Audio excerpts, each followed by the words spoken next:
Comencemos. Bienvenidos a esta serie.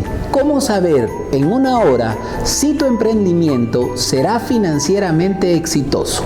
Con el patrocinio de Aporta, Auditoría, Contabilidad e Impuestos. ¿Por qué en una hora?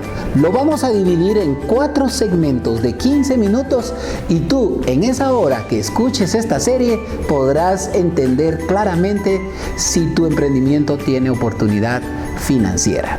En estos primeros 15 minutos, hoy vamos a hablar de 2 temas importantes que muchas veces son el origen del fracaso de un emprendimiento. Lo primero es que muchas veces los emprendedores arrancan sus emprendimientos sin haber calculado cuánto necesitan invertir. Y la verdad que esto se debe a que muchos de ellos no saben la diferencia entre una inversión y un gasto. Y también el que toman en cuenta como inversión aquello que ven, como por ejemplo las máquinas, los vehículos, el local, la pintura, el rótulo, pero dejan de incluir aquello que no se ve como inversiones que tienen que realizar, que llamamos activos intangibles, y de lo que te quiero hablar el día de hoy. Comencemos. Quiero decirte que para estimar la inversión inicial de un emprendimiento tienes que tomar en cuenta 3 grandes aspectos. El primer gran aspecto es lo que se llama capital de trabajo. El segundo gran aspecto es la inversión en activos fijos. Y el tercer gran aspecto es lo que se conoce como otros activos o activos intangibles. La suma de estos 3 valores te dirá la cantidad que necesita tu emprendimiento para poder iniciar. Comencemos por el capital de trabajo. Tengo que decirte que el capital de trabajo es quizás uno de los términos más usados pero menos entendidos. El capital de trabajo no es más que todos los activos que un negocio va a tener cuando comienza, que es dinero o que se va a volver dinero y que se espera que se vuelva dinero en menos de un año.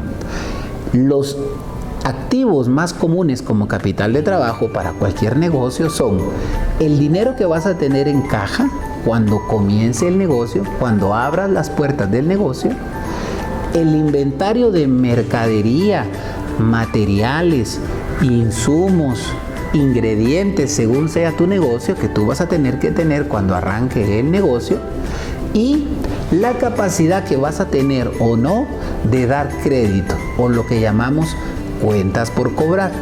Recuerda que no todos los negocios dan crédito. También recuerda, no todos los negocios tienen inventario. Por eso no puede haber una fórmula mágica, sino que tú solo tienes que saber de estos 3 aspectos del capital de trabajo. Un error importante cuando se lleva a cabo un negocio es que no dejamos calculada una cantidad de dinero para los primeros 2 o 3 meses de operación. Tienes que tomar en cuenta que todo negocio, igual que una planta, no al recién sembrar una semilla ya al otro día tienes una cosecha. Recuerda que un negocio, de igual manera, tú depositas un capital inicial y tiene que pasar un tiempo para que crezca el negocio y luego dé fruto. A ese tiempo es el tiempo en el que posiblemente el negocio no pueda cubrir sus gastos, como la renta del local, o el salario de tu personal, o el pago de la energía eléctrica, el internet, o bien algunos gastos pequeños. Todo negocio tiene que calcular cuando comienza una cantidad de dinero disponible para poder cubrir esos gastos. Si yo no tomo en cuenta eso, puede ser que mi negocio fracase desde el principio porque no vas a tener la capacidad de mover tu negocio. Así que toma en cuenta, primero, estima un capital de trabajo. Segundo, dentro del capital de trabajo tienes que considerar cuánta mercadería vas a tener para la venta. Quiero decirte que el inventario debería de ser el menor posible. Recuerda que el inventario, en vez de darte valor, te pone en riesgo con un costo. ¿Por qué? Cuando la mercadería la tienes tú, la tienes que cuidar poniendo un bodeguero, tener una bodega, ponerle un seguro, tienes que cuidar de que no se arruine, tienes que cuidar de que no se rompa, tienes que cuidar de que no se la roben. En fin, el inventario te trae a ti más costos que oportunidades. Entonces, el inventario que tú deberías de tener al inicio debería de ser solo para los días suficientes para que puedas volver a reponerlo. Te voy a dar un ejemplo. Supón que estableces una tienda, un lugar donde se venden abarrotes. Si tú tienes un proveedor que te visita cada semana, no tienes que tener inventario para un mes. ¿Por qué? Porque cada semana puedes volver a llenar tu inventario. Ese es un caso. O por ejemplo, hay algunos productos o algunas empresas que sus inventarios son de rotación alta y que se aprecia más cuando están frescos. Por ejemplo, la panadería, la tortillería, o por ejemplo cuando se venden embutidos o se venden lácteos. Entonces tampoco conviene tener un alto inventario. Pero tú sí tienes que tener un inventario inicial, el menor posible, para poder irlo renovando. Y lo tercero, yo te diría, si tú pudieras empezar en un negocio, sería mejor si ese negocio no necesitara que dieras crédito, porque el movimiento del efectivo es lo que más vida le da a un emprendimiento. Pero si el tipo de negocio que escogiste, la costumbre es que se tiene que dar crédito, pues tú tienes que calcular una cantidad de dinero de reserva para ese tiempo de crédito que vas a dar. Recuerda que en algunos casos algunas empresas te piden 30 días, 60 días, hasta 120 días de crédito.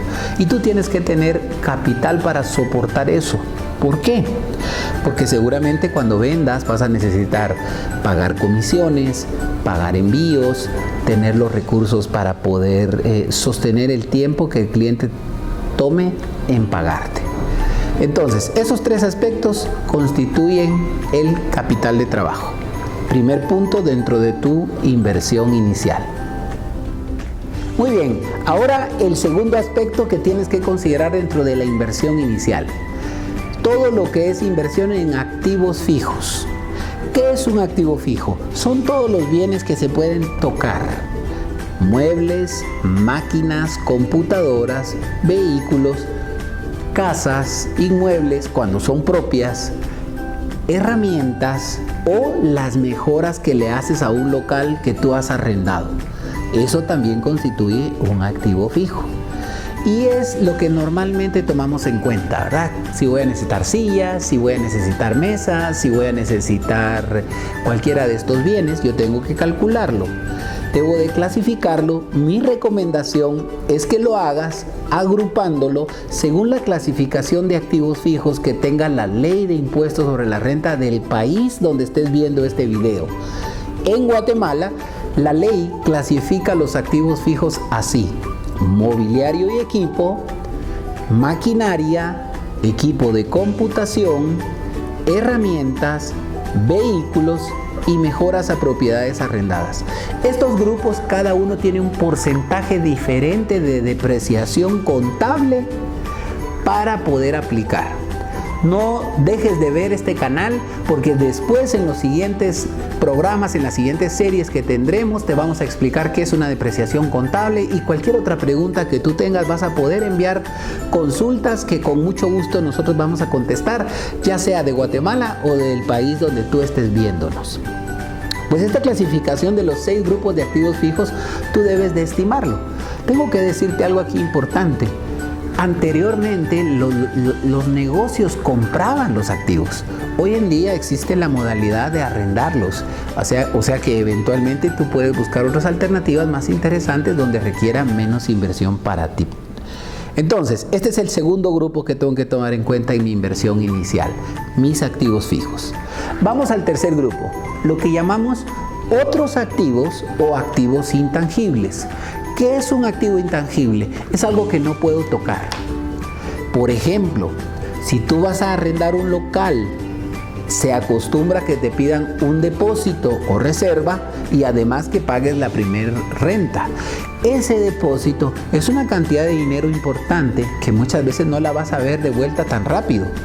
En mi país se acostumbra que si tú tomas un local que vale $1,000, dejes de depósito $1,000. Ese dinero, esos primeros $1,000 de depósito, es un activo intangible. No lo puedes ver, pero sí va a representar una salida de dinero para tu bolsa. Entonces, ese es un activo intangible. Otro, los gastos para constituir tu empresa. Supón que tú eres una empresa individual de una sola persona, pues los gastos son menores. Si tienes un socio, pudieran arrancar con una sociedad anónima y ya requiere una inversión mayor. Depende de cada país. En mi país cuesta alrededor de $1,000 el constituir una sociedad anónima. En tanto que constituir una empresa individual no cuesta más de $80. Entonces va a depender de si eres uno el dueño o si son varios. También hay que tomar en cuenta que se tienen que pagar permisos según el tipo de negocio que tú tienes. En algunos casos hay registros sanitarios, en otros casos tenemos registros que son ante entidades de gobierno. También tómalo en cuenta. Otro desembolso que se considera un intangible es la inversión que haces en emitir papelería membretada de tu empresa, también las facturas que se necesitan para poder operar en el negocio, aunque hoy en día en muchos países ya se está utilizando la factura electrónica. Un desembolso más que ya mencionamos es el pago del depósito del local. También eventualmente a veces suscribimos algún acuerdo con una franquicia o una licencia y entonces también tenemos que pagar un derecho de franquicia, o en algunos casos tomamos un local que ya tenía cierto crédito y entonces pagamos lo que se llama un derecho de llave. Ese también es un activo intangible que forma parte de la inversión inicial. Por último, no te olvides que algunas veces se necesita pagar por capacitarte para el negocio en el que vas a estar. Si estableces un centro donde van a colocar uñas acrílicas, tal vez te tienen que dar una capacitación y eso tiene un costo. Eso también es una inversión inicial. O bien la campaña publicitaria inicial. Los que son publicistas saben que hay dos tipos de desembolsos en publicidad: el lanzamiento, que es el gasto inicial que se realiza, y el mantenimiento. Pues bien, el lanzamiento forma parte de la inversión inicial que tú deberías de poder considerar. Muy bien, resumiendo para esta primera sesión, inversión inicial es la cantidad de dinero que tienes que calcular, que necesitas saber para poder emprender tu negocio. Se compone de capital de trabajo, que se divide en la cantidad de caja y bancos que vas a tener, la cantidad de inventario y la cantidad de cuenta por cobrar que puedes dar o crédito. Segundo, los activos fijos, todo lo que necesitas comprar que sea tangible. Y tercero, otros activos, todos los desembolsos que tienes que hacer pero que no se ven, que no te queda algo en la mano más que tal vez un papel como el del depósito del local donde vas a arrendar. La suma de esos tres montos es lo que se llama inversión inicial. En nuestra siguiente sesión te vamos a explicar un poco del tema que se llama fuentes de financiamiento. ¿Qué quiere decir eso? ¿De dónde voy a obtener el dinero para mi emprendimiento? Solo te adelanto, hay dos tipos de fuentes de financiamiento: financiamiento interno y financiamiento externo. No te pierdas nuestro segundo programa de 4 para que tú en una hora sepas si tu emprendimiento será financieramente viable. Hasta la próxima.